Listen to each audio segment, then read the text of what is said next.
Alors, bienvenue à toutes et à tous. Donc, il s'agit là de la deuxième intervention sur le monothéisme pur. Alors, je continue mon argumentation.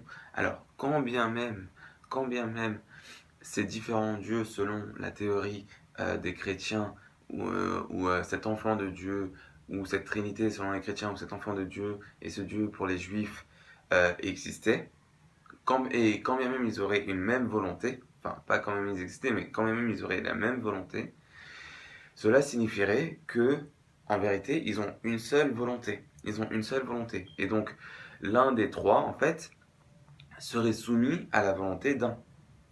Ou bien,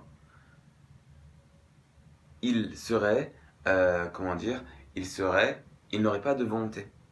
Puisque s'ils n'ont qu'une seule volonté, c'est que soit ils sont soumis à une volonté, soit il y en a un qui n'a pas de volonté. Or, un Dieu, par définition, doit avoir une volonté qu'il applique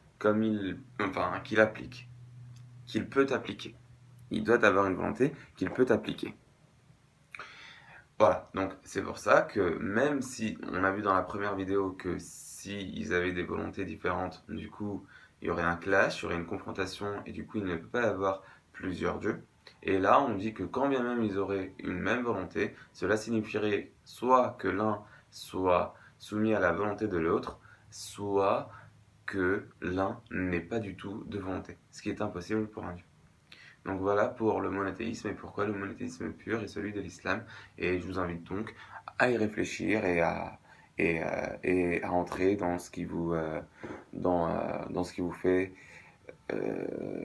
dans ce qui vous apaise le plus au niveau de la pensée et ce que vous pensez que c'est vrai par une argumentation intelligente et